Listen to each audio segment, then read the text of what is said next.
Your past kicks in the door and slaps a name tag on your chest. Failure, fake, unworthy. It speaks in your voice and forges God's signature on your thoughts. A smell, a song, a street at dusk, and you're dragged back, replaying what you already repented of.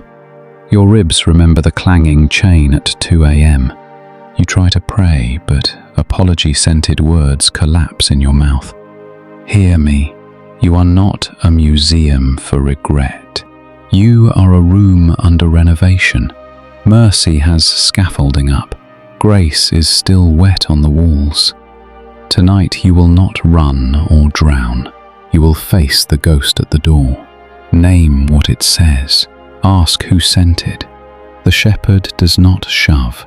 He leads with peace. If the message hammers you hopeless, it is not him. Lift your chin. Open your hands.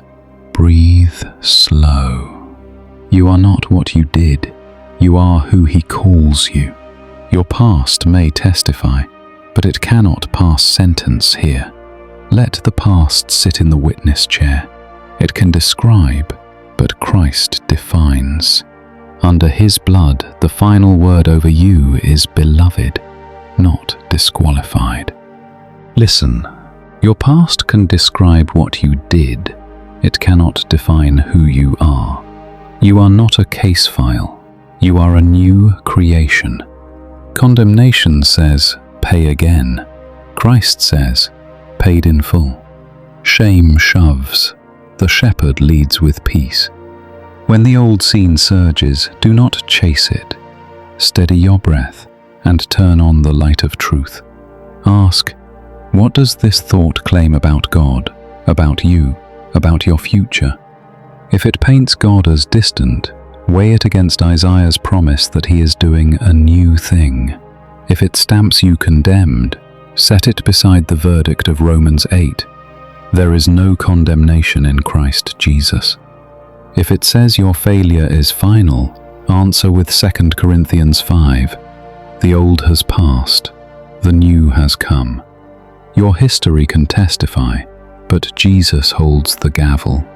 Tonight you will practice holy amnesia, not denial, but redemption. Keep the lesson, release the label, and step forward as one who is forgiven and being made new. Your past is a narrator, not a judge. It remembers events, it does not own your name. When it storms in with evidence, ask it to read the whole file. Does it include the page stamped, paid in full? Does it mention the father who ran to meet the prodigal in Luke 15, or the mercy that hurls sins into the sea, as Micah 7 says? Shame edits. Jesus publishes the uncut story. You are not a crime scene. You are a construction site. The dust is not your identity. Let the shepherd walk you back to those rooms with the lights on. Do not relive them. Revisit them with him. Point to the scar and say, this is where he met me. Gather the relics of regret, the number, the photo, the note, the path you keep on your phone. Lay them on the table like broken idols.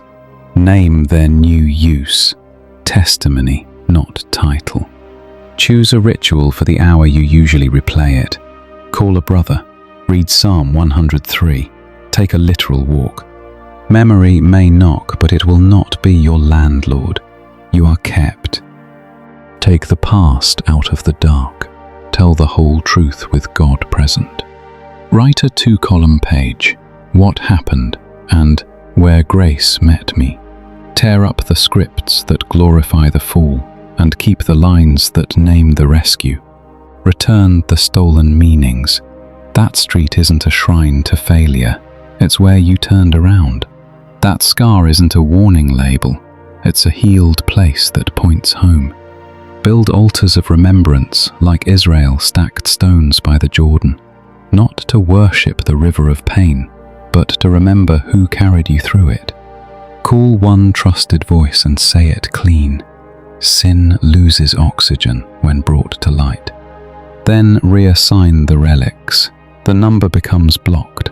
The photo becomes a testimony. The playlist becomes worship. Walk the long way home past the old doorway without going in. When the ache rises, bless instead of curse. Say, my history is not my identity. My Redeemer names me. Keep moving. Mercy walks with you. Let your scars point forward like arrows. Grace wastes nothing, not even the ache. You need a new name, not a new alibi. Your Father writes names. He doesn't file rap sheets. He calls you beloved, adopted, clean. His blood speaks a better word over your record. His wounds out-argue your scars. You are not stuck in the scene that hurt you. You are held in a story He finished at the cross. Practice belonging until it feels true. Each morning stand in front of a mirror and speak what He says. I am forgiven. I am chosen. I am being made new. Then live one decision like it's already real. Change the lock on that door. Change the passcode that always sent you backward. Rename the contact to what it actually is. Temptation, not soulmate. Put a stone on your desk with the word new and touch it when the ache surges. Ask trusted people to call you by your new name. When the past shouts, don't argue, sing. Worship is how you leave rooms that used to own you. You are not evading truth, you are obeying it. Stay with the shepherd. His voice renames you forward, not back. Walk. Lift your eyes. Your past is not your prison. It is a place you passed through. God refuses to name you by your worst moment. He knows what you did, and He knows who you are. Those are not the same sentence.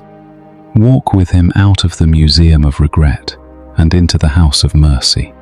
Leave the exhibits. Keep the evidence of grace. When memory knocks, you can listen without letting it live here. Bless the road behind you for the lessons it carried, then face forward.